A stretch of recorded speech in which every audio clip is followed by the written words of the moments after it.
Hello friends, once again welcome to my YouTube channel. ঠিক যেমনটা তোমরা জানো, আমি আবারও আজকে একটা নতুন ইউটিউবের কনসেপচুয়াল ভিডিও নিয়ে চলে এসেছি। এই কনসেপচুয়াল ভিডিওটাই হয়তো লাস্ট কনসেপচুয়াল ভিডিও। আর সেরকমভাবে প্রিলিমসের জন্য প্রয়োজনীয় কনসেপ্ট কিছু বাকি নেই। একটা মাত্র পার্ট বাকি থেকে যাচ্ছে, আমাদের এগ্রিকালচারের পার্টটা, যেটা আমরা যখন জিওগ্রাফি পড়বো তার সাথে কোলাবোরেশনে পড়বো, তাহলে আমাদের সুবিধা হবে, কারণ আমরা এরপরেই স্টার্ট করতে চলেছি জিওগ্রাফি। আর কনসেপচুয়ালের পরে কালকে একটা ভিডিও আপলোড হবে, সেটা হচ্ছে তোমার ইকোনমিক সার্ভের ভিডিও। তারপরে যখন বাজেট বেরোবে, তারপরে বাজেটের ভিডিওটা আসবে। ব্যাস, তাহলে আমাদের ইকোনমিক্সের মোটামুটি হয়ে যাচ্ছে, আর বাকি থেকে যাচ্ছে PYQ. In the meanwhile জিওগ্রাফির সাথে সাথে আমি ওইগুলোকে তোমাদেরকে করিয়ে দেবো। চলো তাহলে আজকে দেখে নিই আমরা কোন কোন টপিক নিয়ে আলোচনা করতে চলেছি। আজকে আমরা মেইনলি যেটা করব সেটা হচ্ছে ইন্টারন্যাশনাল অর্গানাইজেশন সম্বন্ধে জানবো, যেখানে আমরা দেখে নেব Bretton Wood institution and other economic international organisation. সেই ইনস্টিটিউশনস এর মধ্যে ওয়ার্ল্ড ব্যাংক কি কাজ করছে না কাজ করছে, ওয়ার্ল্ড ব্যাংকটা কি, ইন্টারন্যাশনাল মনিটারি ফান্ড কি, আদার ইন্টারন্যাশনাল ইকোনমিক অর্গানাইজেশনস এর মধ্যে কি কি পড়ছে, ব্রিক্স ডেভেলপমেন্ট ব্যাংক পড়ছে, এশিয়ান ডেভেলপ ব্যাংক পড়ছে, এইগুলো কিভাবে কাজ করছে। চলো তাহলে আমরা সর্বপ্রথম দেখে নিই ইন্টারন্যাশনাল ইকোনমিক অর্গানাইজেশনটা কি। ইন্টারন্যাশনাল ইকোনমিক অর্গানাইজেশন হলো একটা অর্গানাইজেশন যেটা খুব ক্রুশিয়াল রোল প্লে করছে কিসের এগেনস্টে, গ্লোবাল ইকোনমিক স্টেবিলিটি আনতে। আর কি করছে, আর ট্রেড করছে। কাদের সাথে ট্রেড করছে? বিভিন্ন কান্ট্রিজের মধ্যে ট্রেড করছে। ট্রেড করে কি করছে? প্রমোট করছে development in the present increasing interconnected world. মানে একটা দেশের সাথে আর একটা দেশের মধ্যে ট্রেড করে দুই দেশের মধ্যে আদান প্রদানটা বাড়িয়ে তুলে ডেভেলপমেন্ট গড়ে তুলছে। যাতে কি হচ্ছে, যাতে পভার্টি কমছে, যাতে কি হচ্ছে, স্টেবিলিটি ইনক্রিজ হচ্ছে, ইকোনমিক ডেভেলপমেন্ট হচ্ছে, বিভিন্ন রকম ভাবে এগিয়ে নিয়ে যাওয়ার চেষ্টা করছে। ওভারঅল এর কাজ কি? Contribute to regional as well as global economic growth and development. মানে পার্টিকুলার কোনো দেশের কোনো জায়গা থেকে যদি কিছু এক্সপোর্ট করছে, সেই রিজিয়নটা যাতে ডেভেলপ হয়, আর সাথে এই গোটা এন্টায়ার দেশটা যাতে ডেভেলপ হয়, এইভাবে ইন্টারন্যাশনাল ইকোনমিক অর্গানাইজেশন কাজ করছে। তাহলে আমরা এরপর কি দেখবো? এরপর আমরা দেখবো Bretton Wood institution. Bretton Wood ইনস্টিটিউশনটা হচ্ছে একটা most important international economic organisation, sorry, যেটা এস্টাবলিশ হয়েছিল 1944-এ। ব্রিটেন উড ইনস্টিটিউশন ক্রিয়েট করেছে একটা ইন্টারন্যাশনাল মনিটারি সিস্টেম, যে সিস্টেমের মাধ্যমে ফরেন এক্সচেঞ্জ রেটটাকে আমরা কন্ট্রোল করছি বা দেখতে পাচ্ছি, এবং প্রিভেন্ট করছি কম্পিটিটিভ ডিভ্যালুয়েশন অ্যান্ড প্রমোট করছি ইকোনমিক গ্রোথ। মানে তোমরা বুঝতে পারছো, একটা ইনস্টিটিউশন যেটা ক্রিয়েট করা হয়েছে একটা সার্টেন রুলস মেনে, যে রুলসটার জন্য ইন্টারন্যাশনাল মনিটারি সিস্টেম কাজ করছে। কাজ করে আমরা ফরেন এক্সচেঞ্জ রেট সিস্টেম যেটা রয়েছে সেটাকে বাড়িয়ে তুলেছি, প্রিভেন্ট করছি কম্পিটিটিভ ডিভ্যালুয়েশনকে, আর সাথে আমরা প্রমোট করছি ইকোনমিক গ্রোথকে।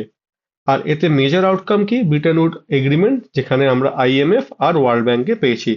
তাহলে আইএমএফ এর মধ্যে আমরা একটু আগে দেখলাম এই যে ইন্টারন্যাশনাল মনিটারি ফান্ড। আইএমএফ কি কাজ করছে?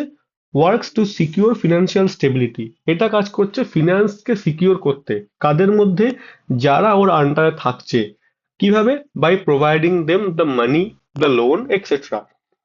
এটা কি করছে? এটা গ্লোবাল মনিটারি কোঅপারেশন প্রমোট করেছে, sustainable economic growth and high employment and reduce poverty.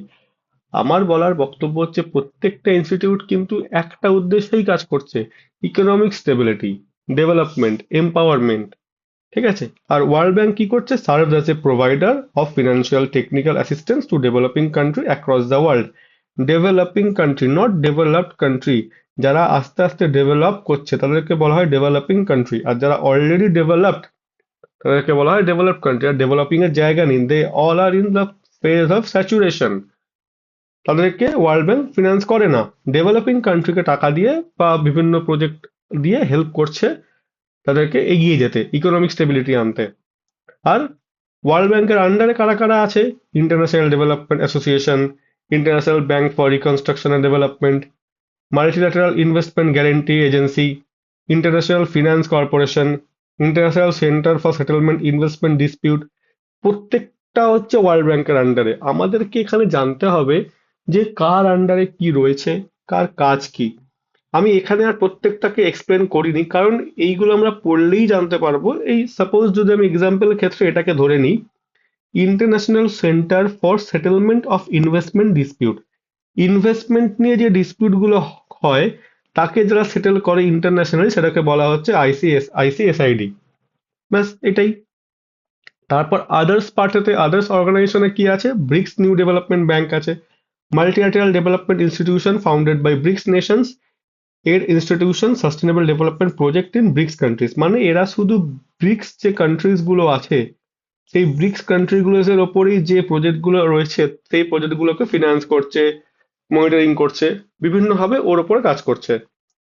তো এরপরে কে আসছে, এরপরে আসছে হচ্ছে এশিয়ান ইনভেস্টমেন্ট ইনফ্রাস্ট্রাকচার, সরি, এটা একটা মাল্টিল্যাটারাল ডেভেলপমেন্ট ব্যাংক যেটা কাজ করছে supporting the development of infrastructure and regional connectivity. একই, দেখো ঘুরিয়ে ফিরিয়ে প্রত্যেকটা জিনিসই একই কাজ করছে ডিফারেন্ট নেম দিয়ে। তো তোমরা বুঝতেই পারছো এটাকে নিয়ে আমাদের প্রচুর মাথা ব্যথার কিছু নেই, জাস্ট আমাদেরকে জানতে হবে কোনটা কার আন্ডারে কার কাজ কি। ঠিক তেমনি ভাবে আমরা দেখে নেবো importance of international economic organization, যেখানে আমরা দেখতে পাচ্ছি কাজ কি, promote economic stability, encouraging trade, setting standard, enhancing corporation, fostering development. মানে এইটার মাধ্যমে এইগুলোকে আমরা তুলে ধরেছি। তোমরা যে যা স্ট্যান্ডার্ড বই ফলো করো ইকোনমিক্সের, একবার যাবে, মোরাললেস এটা লাস্টের দিকের চ্যাপ্টার, একবার পড়ে দেখবে। প্রচুর ডেটা আছে, প্রচুর ফ্যাক্ট আছে, প্রচুর আরো অনেক এক্সাম্পলস আছে। আমি এত কিছু এখানে দিইনি, just not to bulk my note, এত ভারী করে লাভ নেই। আমি যখন এমসিকিউ করাবো তখন তোমরা দেখতে পাবে কতটা ইজি চ্যাপ্টারটা, কতটা কম আসে এখান থেকে। জাস্ট আমাদের একটা ধারণা রাখতে হবে, যদি এক আধটা এক্সাম্পল বা এক আধটা এমসিকিউ চলে আসে যাতে আমরা ছেড়ে না আসি। ব্যাস বন্ধুরা, তাহলে আজকে এইটুকুনি। এরপরে আসছে হচ্ছে তোমাদের ইকোনমিক সার্ভের ভিডিও।